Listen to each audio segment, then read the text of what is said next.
नमस्कार दोस्तों, स्वागत है आपका हमारे चैनल में। दोस्तों, आज हम इस वीडियो में श्रावण पूर्णिमा और श्रावण के सोमवार की व्रत कथा कहने वाले हैं।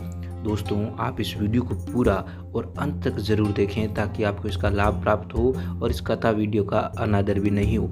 अगर आप भी भगवान श्री हरि विष्णु और महादेव के भक्त हैं तो इस वीडियो को अभी लाइक करें और इस चैनल को सब्सक्राइब करके घंटी को ज़रूर दबाएँ। सबसे पहले हम श्रावण पूर्णिमा की कथा कहेंगे। दोस्तों, एक बार की बात है, एक नगर में एक तुंगध्वज नाम का राजा राज करता था। एक बार राजा जंगल में शिकार करते करते थक गया और वो थक कर हार कर एक बरगद के पेड़ के नीचे बैठ गया। वहाँ उस राजा ने देखा कि कुछ लोग भगवान सत्यनारायण जी की पूजा कर रहे हैं। राजा अपने राजा होने पर घमंड और अहंकार रखता था। राजा अपने घमंड में इतना चूर था कि वो भगवान सत्यनारायण जी भगवान की कथा में भी नहीं गया और न ही उसने भगवान श्री सत्यनारायण जी को प्रणाम किया। गांव वाले उसके पास आए और उसे आदर से प्रसाद भी दिया। लेकिन दोस्तों, राजा इतना घमंडी था कि उसने प्रसाद को नहीं खाया, उस प्रसाद का अनादर किया और प्रसाद छोड़कर चला गया, क्योंकि उसे अपने राजा होने पर बेहद ही गुमान था। इस बात को लेकर उसने उस प्रसाद को नहीं खाया और गरीब लोग लेकर आए थे, इसीलिए उसने प्रसाद की वैल्यू नहीं की और उस प्रसाद को उसी जगह रख कर वो चला गया।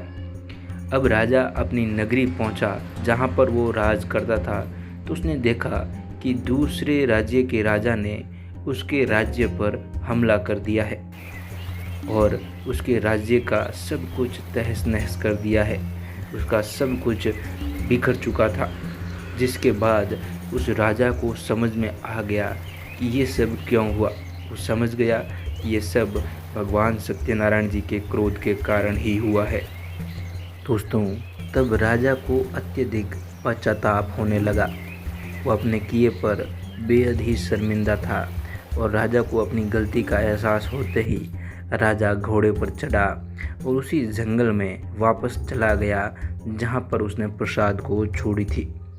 राजा उन गांव वालों के पास और उसी जगह पहुँच गया और ग्वालों से भगवान का प्रसाद मांगा और अपने भूल की क्षमा मांग कर प्रसाद को ग्रहण कर लिया।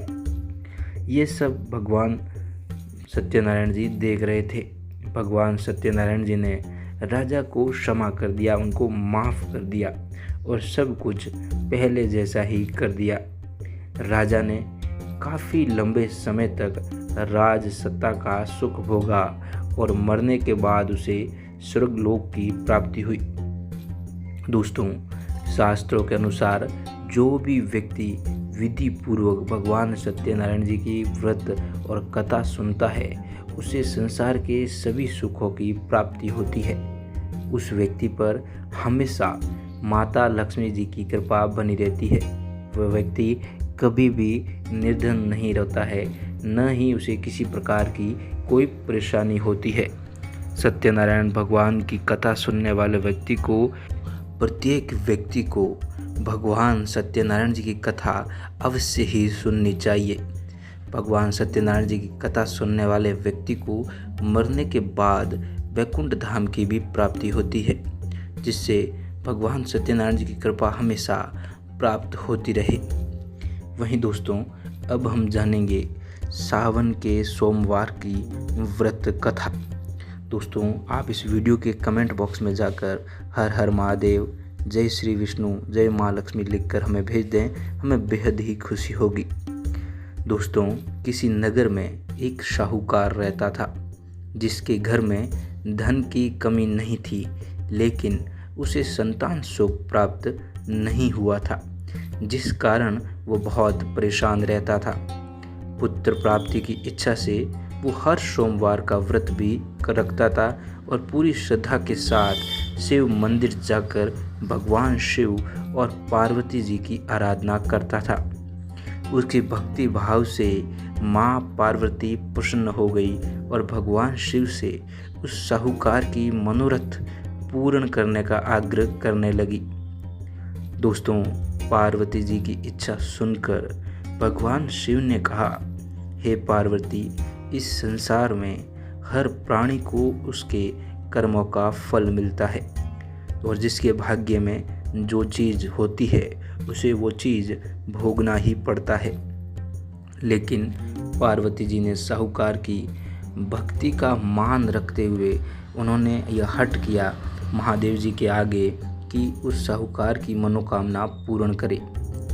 माता पार्वती के आग्रह पर शिव जी ने साहूकार को पुत्र प्राप्ति का वरदान दिया, लेकिन साथ ही यह भी कहा कि इस बालक की उम्र केवल 12 वर्ष की होगी। माता पार्वती और भगवान शिव की बातचीत को साहूकार सुन रहा था, जिसे सुनकर न तो उसे कोई खुशी थी न ही दुख। वो पहले की तरह ही शिव जी की पूजा करता रहा। दोस्तों, पूजा करते करते ही बहुत समय बीत गया और कुछ समय के बाद साहूकार को पुत्र की प्राप्ति हुई। जब वो बालक 11 वर्ष का हुआ तो उसे पढ़ने के लिए काशी भेज दिया। साहूकार ने पुत्र के मामा को बुलाया और उसे खूब सारा धन दिया और कहा कि तुम इस बालक को काशी विद्या प्राप्त करने के लिए ले जाओ और मार्ग में यज्ञ कराते जाना। जहाँ भी यज्ञ कराओ वहाँ ब्राह्मणों को भोजन कराकर दक्षिणा देते हुए जाना। अब दोनों मामा भांजे इसी तरह यज्ञ कराते और ब्राह्मणों को दान दक्षिणा देते हुए काशी की तरफ चल पड़े। रास्ते में एक नगर रहा। उस नगर के राजा की कन्या का विवाह था, लेकिन जिस राजकुमार से उसका विवाह होने वाला था वो एक आंख से काना था, जिसकी जानकारी लड़की और उसके घर वालों को नहीं थी। राजकुमार के पिता ने अपने पुत्र के काना होने की बात को छुपाने के लिए एक चाल सोची। साहूकार के पुत्र को देखकर उसने सोचा कि क्यों न इस लड़के को ही दूल्हा बनाकर राजकुमारी से विवाह करा दिया जाए। विवाह के बाद इसको धन देकर विदा कर दूंगा और राजकुमारी को अपने नगर ले आऊँगा। उसने लड़के को दूल्हे के वस्त्र पहनाकर राजकुमारी से उसका विवाह करा दिया। लेकिन साहूकार का पुत्र ईमानदार था। उसने मौका पाकर राजकुमारी की चुन्नी पर लिख दिया कि मैं वो व्यक्ति नहीं हूँ, तुम्हारा जो विवाह है वो तो मेरे साथ ही हुआ है, लेकिन जिस राजकुमार के साथ तुम्हें भेजा जाएगा वो एक आंख से काना है। राजकुमारी ने चुन्नी पर लिखी बात अपने माता पिता को बता दी। राजा ने अपनी पुत्री को विदा नहीं किया। दूसरी ओर साहूकार का लड़का और उसका मामा काशी पहुँचे और वहाँ जाकर उन्होंने यज्ञ किया। जिस दिन लड़के की आयु 12 साल की हुई उसी दिन यज्ञ रखा गया। लड़के ने अपने मामा से कहा कि मेरी तबीयत कुछ ठीक नहीं है। मामा ने कहा कि तुम अंदर जाकर सो जाओ। अब दोस्तों, शिव जी के वरदान के अनुसार कुछ ही देर में उस बालक के प्राण निकल गए। अपने मृत भांजे को देखकर उसके मामा ने भी रोना शुरू कर दिया। संयोगवश उसी समय शिव जी और माता पार्वती उधर से जा रहे थे।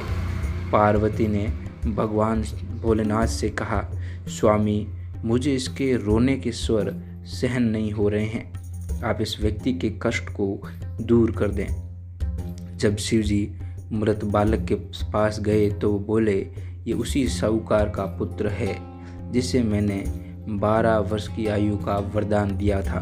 अब इसकी आयु पूरी हो चुकी है। लेकिन मातृभाव से ममता से विभोर माता पार्वती ने कहा कि हे महादेव, आप इस बालक को और आयु देने की कृपा करें, अन्यथा इसके वियोग में इसके माता पिता भी तड़प तड़प कर मर जाएंगे। माता पार्वती के आग्रह पर भगवान शिवजी ने उस लड़के को जीवित होने का वरदान दिया। शिवजी की कृपा से वो लड़का जीवित हो गया। शिक्षा समाप्त करके लड़का मामा के साथ अपने नगर की ओर चल दिया। दोनों चलते हुए उसी नगर में पहुँचे जहाँ उसका विवाह हुआ था। उस नगर में भी उन्होंने यज्ञ का आयोजन किया। उस लड़के के ससुर ने उसे पहचान लिया और महल में ले जाकर उसकी खातिरदारी की और अपनी पुत्री को विदा किया। इधर साहूकार और उसकी पत्नी भूखे प्यासे रहकर बेटे के आने की प्रतीक्षा कर रहे थे। दोनों ने प्रण लिया था कि यदि अपने बेटे की मृत्यु का समाचार मिला तो वो अपने शरीर त्याग देंगे, परंतु अपने बेटे की जीवित बात होने का समाचार सुनकर वे बेहद प्रसन्न हुए। उसी रात भगवान शिव ने व्यापारी के सपने में आकर कहा, मैं तेरे सोमवार के व्रत करने और व्रत कथा सुनने से प्रसन्न होकर तेरे पुत्र को लंबी आयु प्रदान कर रहा हूँ। इसी प्रकार जो कोई सोमवार व्रत कथा सुनता है या करता है उसके सभी दुख दूर हो जाएंगे। तो दोस्तों, ये थी सावन पूर्णिमा और सोमवार की कथा। मैं उम्मीद करता हूँ कि मेरे द्वारा दी गई ये जानकारी आप लोगों के लिए लाभकारी सिद्ध होगी। इस वीडियो के कमेंट बॉक्स में जाकर आप जय श्री हरि विष्णु, जय महादेव, हर हर महादेव लिखकर हमें भेज दें, हमें बेहद ही खुशी होगी। इस वीडियो को लाइक और शेयर करें, चैनल को सब्सक्राइब करके घंटी को ज़रूर दबाएं। धन्यवाद।